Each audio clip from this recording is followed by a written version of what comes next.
ஹர நம பார்வதி பதஜே ஹர ஹர மகாதேவ.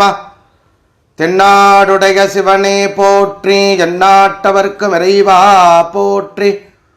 ஸ்மிருதே சகல கல்யாண பாஜனம் யத்ர ஜாயதே புருஷத்தமஜோ நித்யம் விரஜாமி சரணம் ஹரிம். யசிவோ நாம ரூபாப்யாம் யா தேவி சர்வமங்கலா. தயோகோ சம்ஸ்மரணாத் பும்சாம் சர்வதோ ஜயமங்கலம். லோகா சமஸ்தா சுகினோ பவந்து, சர்வே ஜனா சுகினோ பவந்து. அத்தனை பேருக்கும் சர்வமங்கலம் சூழட்டம். எம்பெருமானுடைய திவ்யமான ஒரு திவ்யானுகிரகத்தோடு ஆடல் வல்லான் கனக சபாபதி நடராஜ பெருமானுடைய திவ்யமான திருவடி தரிசனத்தால் நாம் உய்வு பெற முடியும். அந்த திருவடிக்கே தனிப்பெருமையுண்டு. அந்த திருவடியை மட்டுமே தொட்டு தொழுது வணங்கி மானசீகமாக நினைத்தாலே ஜென்மா கரைந்துவிடும். குனித்த புருவமும் கொவ்வை செவ்வாயில் குமின் சிரிப்பும் பனித்த சடையும் பவலம் போல் மேனையில் பால் வெந்நீரும் இனித்த முடைய எடுத்த பொருள் பாதமும் காணப்பெற்றால் மனித்த பிறவியும் வேண்டுவதேயும் மாநிலத்தே. எத்தனை அழகாக எடுத்த பொற்பாதமும் காணப்பெற்றால்.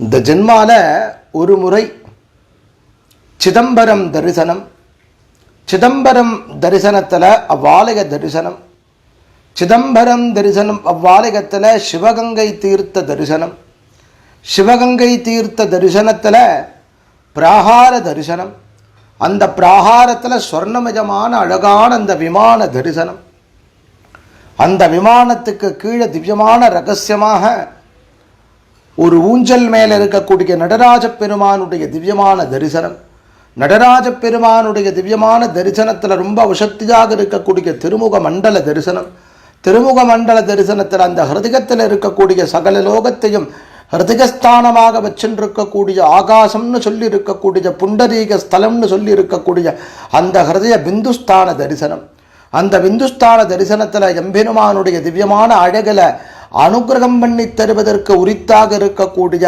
அனுகிரகமுத்திரையோக இருக்கக்கூடிய அனுகிரகமுத்திரையாக அபய ஹஸ்த தரிசனம், இடக்கரம் ஊருஹஸ்த தரிசனம், இதெல்லாவற்றிற்கும் மேலாக எம்பெருமானுடைய அழகாக அந்த முயலகன் மீது பாதத்தை வைத்திருக்கக்கூடிய பாத தரிசனம், அதற்கும் மேம்பட்டதாக இது இத்தனையும் மிக எளிதாக நமக்கு அனுகிரகம் பண்ணி தரக்கூடிய எடுத்த பொற்பாதமும்னு சொல்லக்கூடிய அப்பாதத்திற்கு பெயர் என்ன தெரியுமா?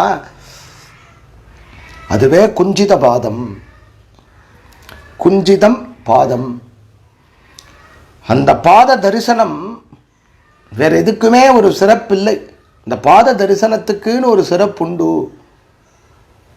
என்ன காரணம் அப்படின்னு கேட்டால், பாதத்தை கட்டிமா பிடிச்சிட்டோம் அப்படின்னு கேட்டால் கவலைப்படணுங்கிற அவசியம் கிடையாது. ஒரு சந்தர்ப்பத்தில்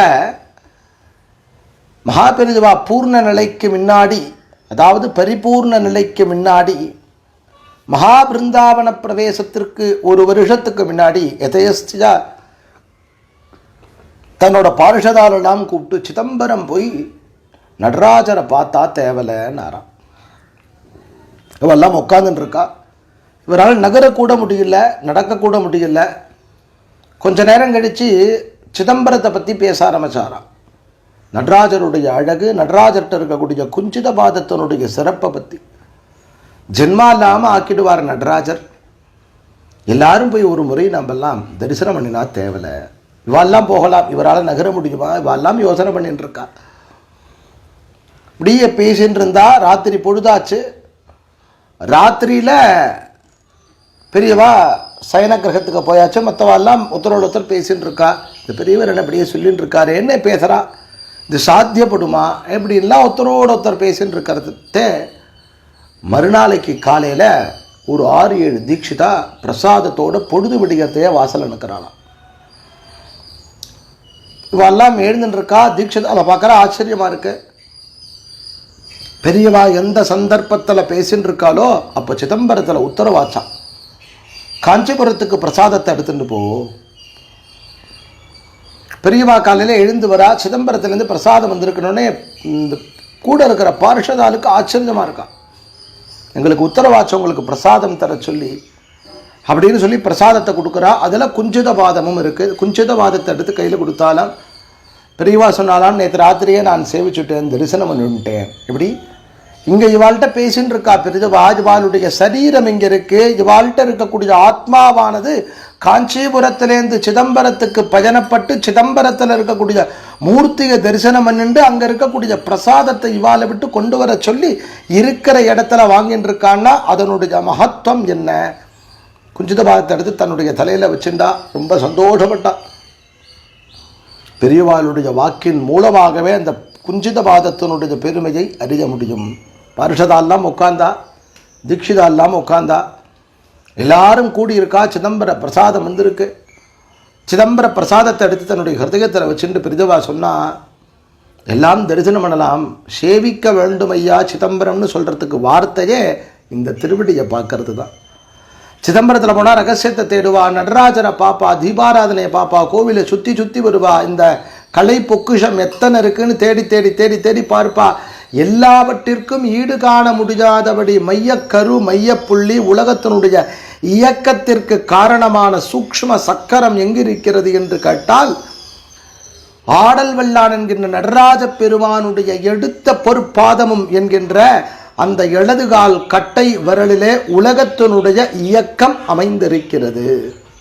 இந்த பிரம்மாண்டத்துக்கு இயக்கம் அந்த மையப்புள்ளி. அதுக்காகத்தான் அதுக்கு ஒரு மாலை தனியாக சாத்துறதுக்கு பேர் குஞ்சிதபாதம்னு பேர்.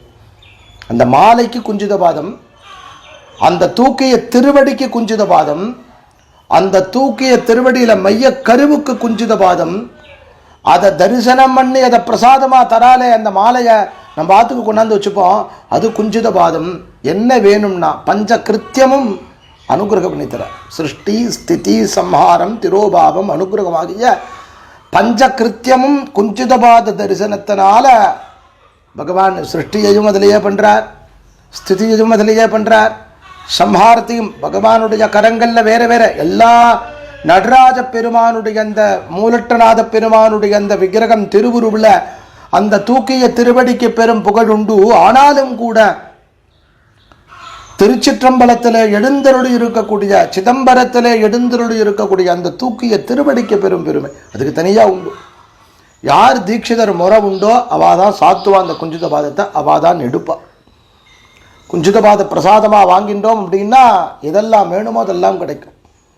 சரசில் வச்சுக்கிறது சம்பிரதாயம் உண்டு, கண்ணில் ஒத்திக்கிறது சம்பிரதாயம் உண்டு. யாருக்காவது புத்திரபாகியம் இல்லைன்னா போய் ஒரு நாள் ராத்திரி சிதம்பரத்தில் தங்கியிருந்து, ஜோஷியாலாம் சொல்கிறா பாருங்க, அங்கே போ இங்கே போன்னு, வேற எங்கேயும் போக வேண்டாம், சிதம்பரம் போகணும்.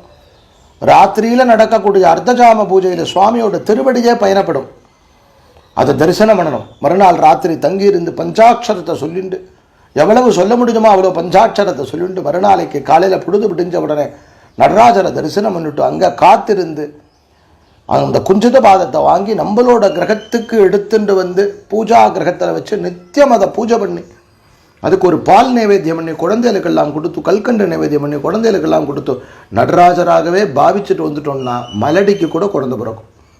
குழந்தை இல்லைங்கிறா பாருங்க, அவளுக்கெல்லாம் குழந்தை பிறக்கும். அப்பேற்பட்ட ஒசத்தி அந்த குஞ்சித பாதத்துக்கு உண்டான சிறப்பு அந்த பிரசாதத்துக்கு. அப்போ திருவடிக்கு தரிசனத்தினாலேயே உய்வு பெற முடியும். அதாவது இந்த திருவடியில் என்னென்னா ரேகையெல்லாம் தெரியும். நம்ம அவ்வளோ தூரம் கவனிக்க முடியாது. அந்த இடம் எப்பயுமே அப்படின்னு கேட்டாக்கா ரொம்ப காராகிரகமாக தானே அந்த இடம் ரொம்ப இருட்டாக இருக்கும். நான் சொல்கிறேன்னா கிட்டத்தட்ட அப்படித்தான் இருக்கும். நான் அந்த வார்த்தையை பயன்படுத்துகிறேன்னா இந்த ஆன்மா உள்ள சிறைப்படணும் பகவான்கிட்ட, சரியா? அதனால் அந்த இடம் அப்படியே இருக்கும். அந்த இடத்துல சுவாமியினுடைய அந்த திவ்ய திருவடியை பார்க்கறதுக்கு நமக்கு திவ்யமான சக்ஷு தேவைப்படுது, நேத்திரம் தேவைப்படுறது நமக்கு. அப்படிப்பட்ட ஒரு பார்வையை பகவான் தரான். நான் பேசின்னு இருக்கேன், இது சத்தியம்தான் அப்படிங்கிறதுக்காக வருண பகவானே வர ஆத்து வாசலில் அப்படியே கொட்டுறது. பேர்பட்ட அந்த குஞ்சித பதம் பெரியவா சொல்கிறா. அதெல்லாம் பெரியவா வந்த பிரசாதத்தை தான் ஸ்வீகரிச்சுட்டு எல்லாருக்கும் கொடுத்தா. அதாவது சிதம்பர பிரசாதமாகவும் கிடைக்கிறது, குரு பிரசாதமாகவும் கிடைக்கிறது.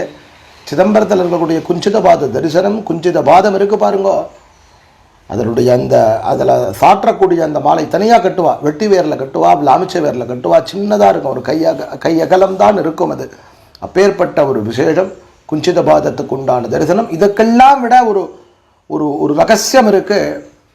தர்மராஜாவாக யம தர்மராஜாவாக இருக்கப்பட்டவன் மார்க்கண்டேயனை துரத்துண்டு வரத்தை அவனை காலால் உதைத்தாருங்கிறத இந்த காலால் தான் உதைச்சார் சுவாமி. இந்த கால் யாரோடதுன்னா உமாதேவியோடது, பார்வதி. பெருமையெல்லாம் நடராஜர் இருக்கு. ஆனால் அந்த பாதம் யாரோடதுன்னா உமாதேவி, லலிதையோடது.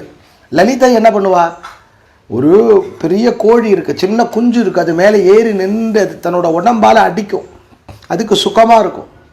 பூனை இருக்கு, தன்னோட குட்டியை கவ்விண்டு போகும், பார்க்கறதுக்கு நமக்கு என்னமோ மாதிரி இருக்கும். சில குழந்தையில அம்மா தூக்குவா, லாவகமாக அப்படி ஒரு கையை பிடிச்சி அப்படி தூக்குவா, நம்ம ஈனடா அப்படி தூக்குறாளேன்னு தோணும், ஒன்றும் ஆகாது. அது மாதிரி அம்மாவுடைய ஸ்தானத்தில் லலிதையினுடைய பாதம் தான் யமதர்மராஜா மேலே பட்டதனால அவனை லேசாக தட்டினாலாம் அம்பாள். யமதர்மராஜா மேலே பட்டதுனால இந்த பாதத்தை தரிசனம் பண்ணால் யமலோகத்துக்கு போகணுங்கிற அவசியம் கிடையாது. யமலோகத்தில் இருக்கிற பாஸ் கிழிச்சிடுவான். இப்போ உனக்கு இங்கே கிடையாது, இந்த இடத்துல உன்னுடைய நேமெல்லாம் இருந்துட்டு நீ இந்த பாத தரிசனம் பண்ணிவிட்டு அதனால் நீ செத்து போகணுங்கிற அவசியம் இல்லை. இறக்கவே வேண்டாமாம் குஞ்சித பாத தரிசனத்தினால. எப்படி நம்ம உயிர் வாழறோம், ஆச்சரியம். உயிரோடையே இருக்கணும்னா இந்த குஞ்சித பாதத்தை பார்த்தோன்னா போகுமா, நம்மலாம் செத்து போக மாட்டோம். என்னப்பா சாரி, எல்லாரும் பிறந்தவா இறந்து தான் ஆகணும் தான், உண்டு தான்.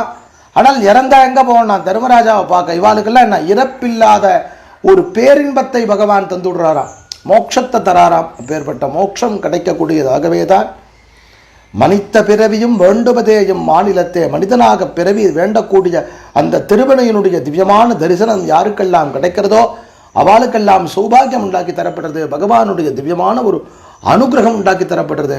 நடராஜ பெருமானுடைய அழகான அந்த திவ்யமான தரிசனத்தை மானசீகமாக பிரார்த்தனை பண்ணிப்போம். அத்தனை பேருக்கும் சௌபாகியம், ஞான சூரியனாக இருக்கக்கூடிய நடராஜ பெருமானுடைய அனுகிரகம் கிடைக்கணும்னு பரிபூர்ணமான பிரார்த்தனையோட சம்பூர்ணம் பண்றோம். ஓம் நம சிவாய, ஓம் நம சிவாய.